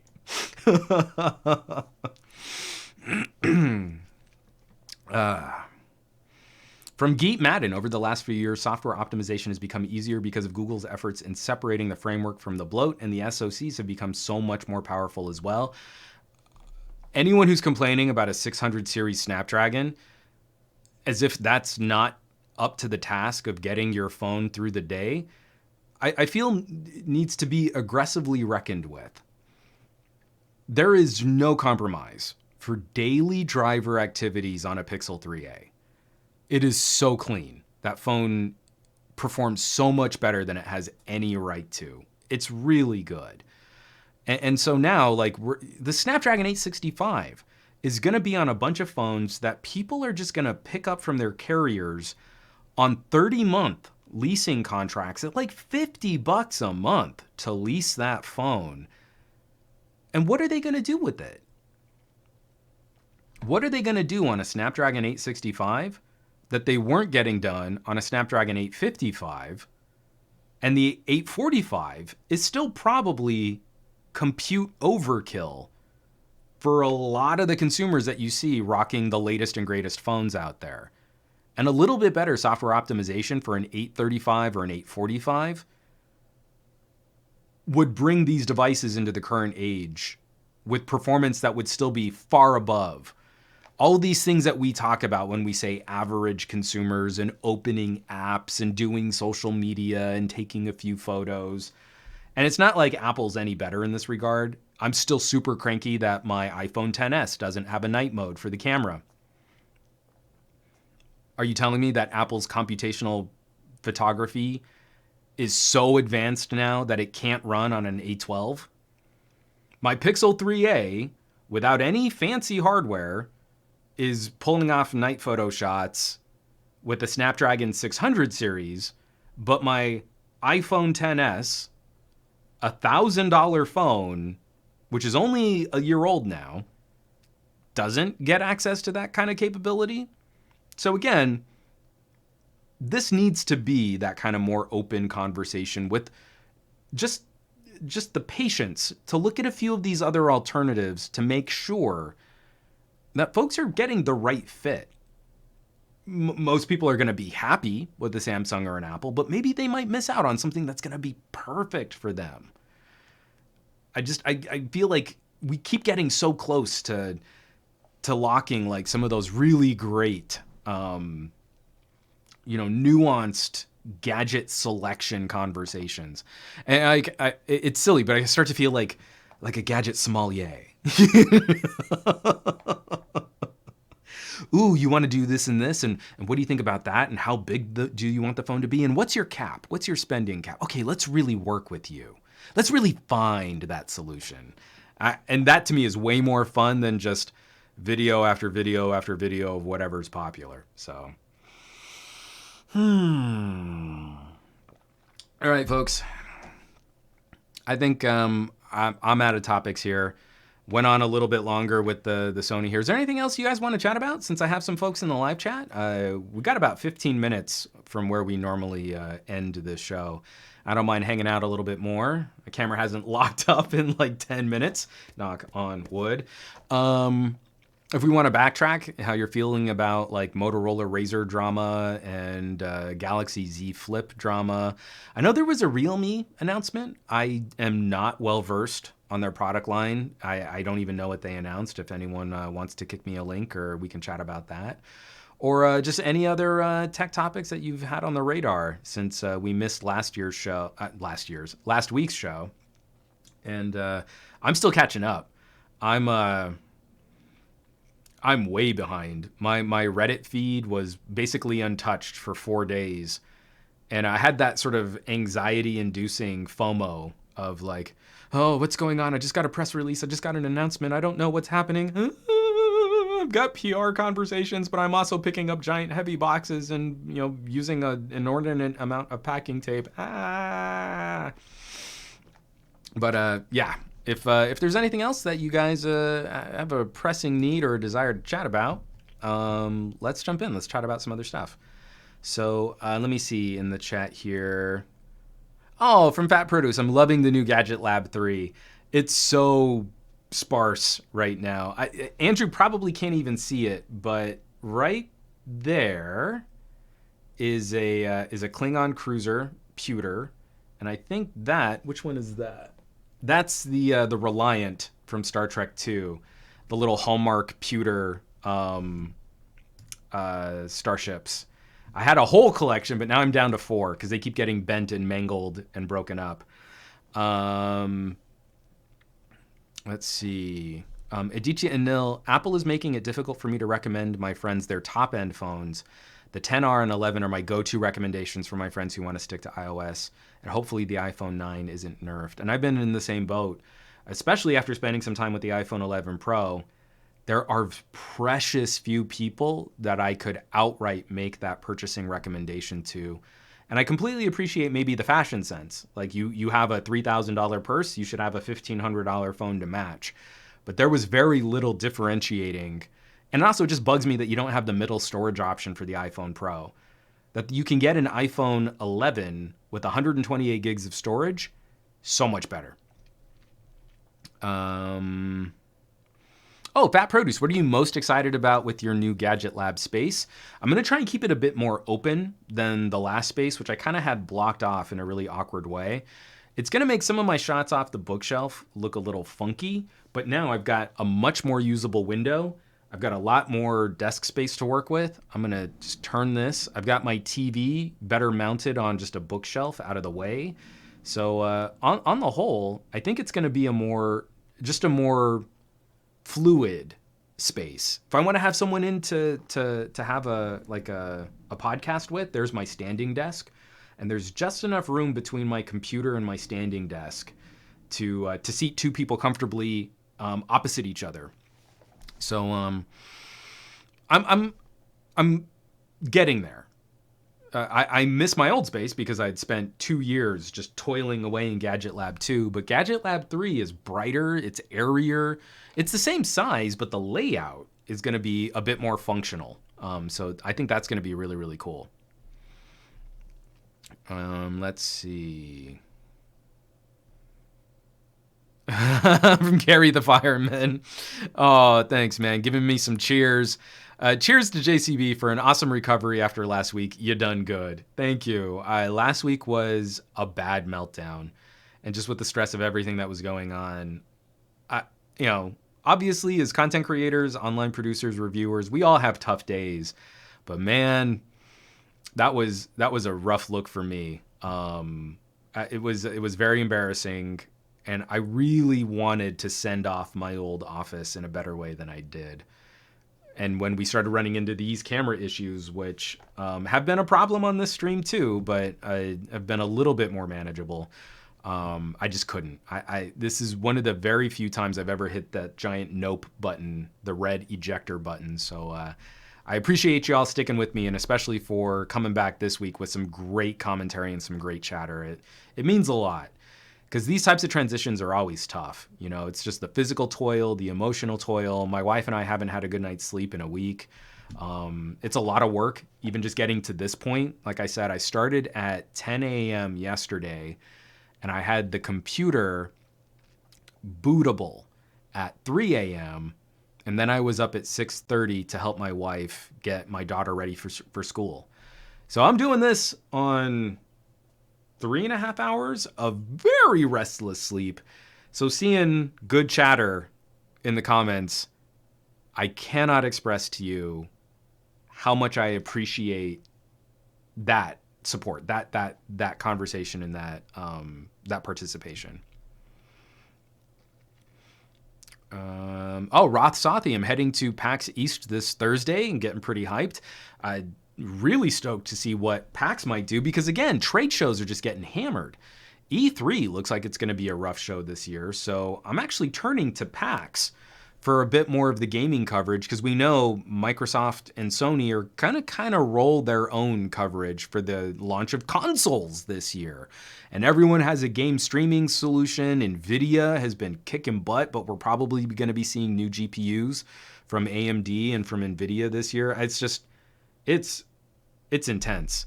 Oh, Blue Malicious, have you been watching Picard? I've only seen the pilot. I again, with everything that's been going on right now, I'm so far behind on TV. The only TV I've been watching is TV I can ignore. So I've been rewatching Reina del Sur, and I've been rewatching Parks and Rec. And that's all my brain has been able to handle, is crazy off-the-wall telenovela and crazy off-the-wall NBC comedy. And anything more than that, and I just can't handle it right now. So I liked the pilot, but obviously there's been way more going on. I need to check out a bit more. Mm-hmm. Oh, and Gorm Petrovic, the best about today's podcast is Juan's good mood. I'm feeling, again, the only reason I've got this good mood is because y'all are here to have this chat with me. This is my refuel. Start the week off and get into some good gadget conversations.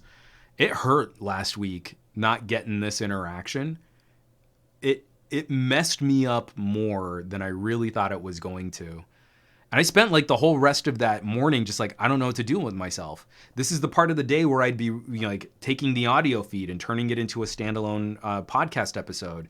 And this is where I'd be publishing my blog post, and this is where I'd be uploading to my podcast storage, and the entire day was just wrong, and it was just off. And it's such a creature of habit that, like, God, it was so difficult to make it through that after not finishing the podcast. So again, your participation out there, internet community, tech fans, gadget fans, the most heartfelt appreciation for folks who like to have these conversations. Matt Tyler, totally worth waiting 2 weeks for a stream you're happy with. I was getting pretty cranky there. I know. 2020, much more to work on that I'm going to be happy to work on, that I'm going to be excited to be working on. So I'm glad you guys are along for the ride. From Mr. MW4, hopefully I will be able to get some rest soon. This lack of sleep thing, that sick feeling in your stomach, and I've been stress eating like crazy. I feel like I put on 40 pounds. It's been more like 5, but man, at my age, when you start getting a little softer, it's so much harder to get that back, to get back to where you were. And again, about 2 months ago, I was starting to get like kind of cut again. All gone. It's all gone. I've just been eating way too much junk. My wife and I were planning on making a big mixed salad to detox tonight. And my daughter loves steamed broccoli, so we're gonna serve that with whatever she's gonna eat with us. It's gonna be good. From Boom Malicious, you and Fat Produce should do a retrospective on Picard at the end of the season. And from Roth Sathi, new season of Altered Carbon, Castlevania, Westwood, Kingdom, The Walking Dead, Doctor Who in the coming weeks. A ton of good content, but I'll put it out there. Fat Produce, if you're game, we should do a retrospect on Picard. I'll binge and I'll try and catch up so that we can wrap at the end of at this season. Fat Produce saying, I'm the nitpicky fan that CBS absolutely hates. And Andrew says he's down. I'd love to have a Picard retrospective. So I feel like a little community love and a little community appreciation. I feel like this is the right place. I feel like this is the right place to just to wrap up this show. Folks, thanks so much.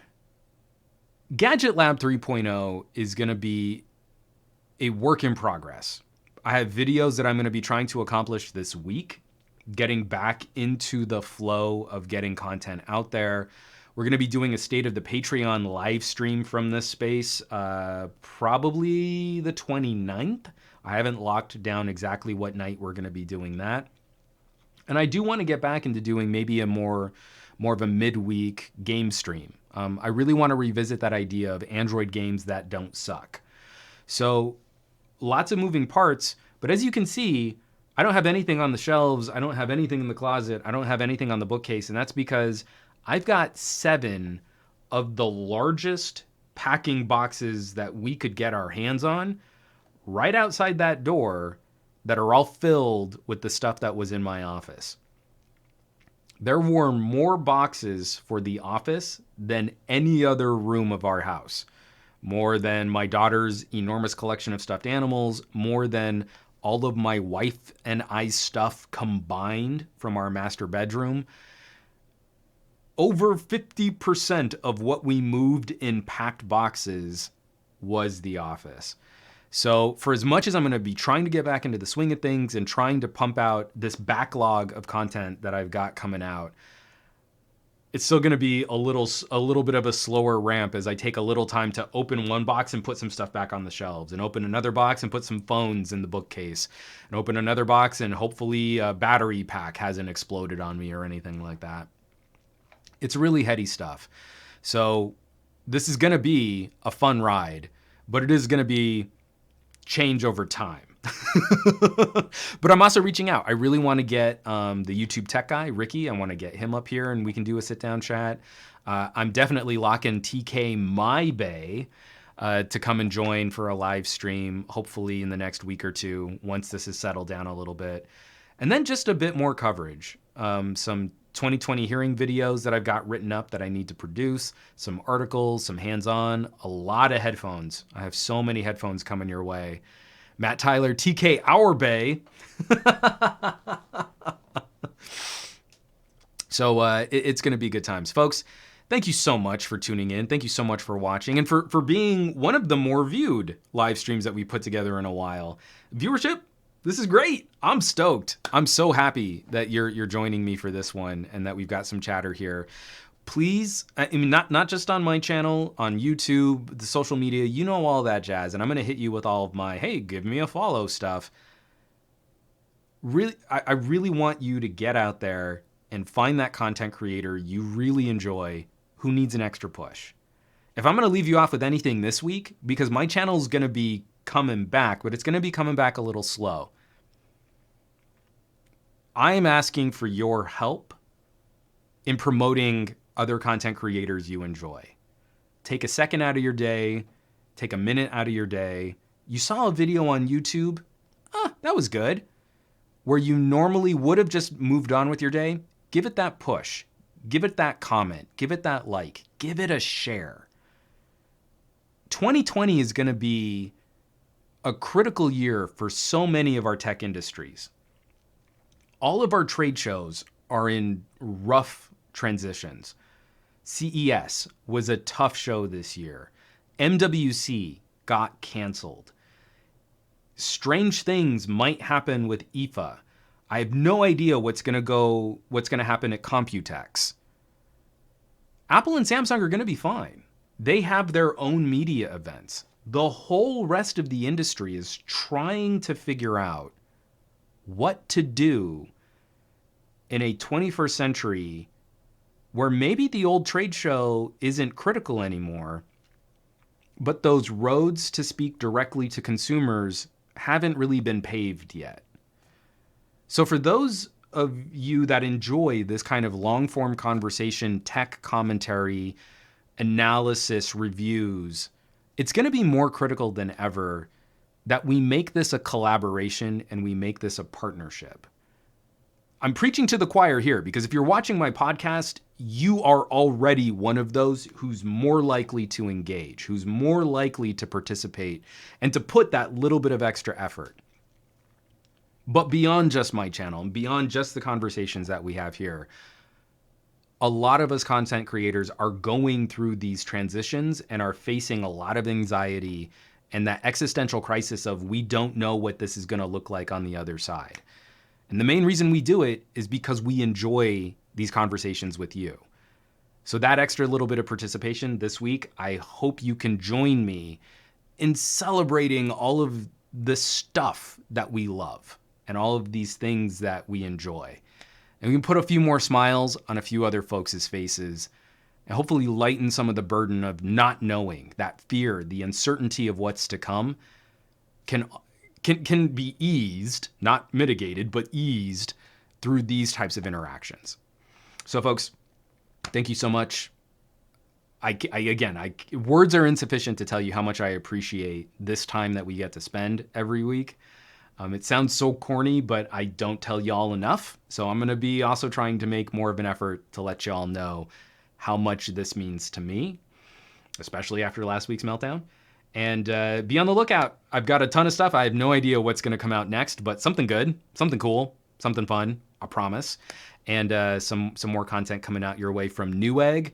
And then from a couple other podcasts. I'm going to be doing some guesting on a few other friends' podcasts, hopefully soon, now that this rig is back up and running. Folks, you know where you can find me around the rest of the internet, at SomeGadgetGuy on the Twitters and the Twitch. You can find me on the YouTubes as Juan Bagnell or as at SomeGadgetGuy. I am almost completely gone from Facebook. It's just autopilot for whatever I share. And Instagram, I shared a photo last week, one photo in the last 2 weeks, I think, on Instagram. But you can also find me on the Instagrams as at SomeGadgetGuy. Obviously, here's the main place for the podcast, YouTube for all the produced videos. SomeGadgetGuy.com is going to be going through some changes where I think my main video host for SomeGadgetGuy.com will be the Twitch. That'll be a conversation I have on my Patreon, patreon.com/SomeGadgetGuy, for our State of the Patreon stream the end of this month. So be on the lookout for that too. I want you to have an amazing week with your technology. I want you to do awesome with your technology. I want you to be awesome with your technology. And I will catch you here next week with a hopefully more functional camera for another episode of the Monday Morning Tech Chat Show. Be well. Take care. I love you all. I'll catch you back.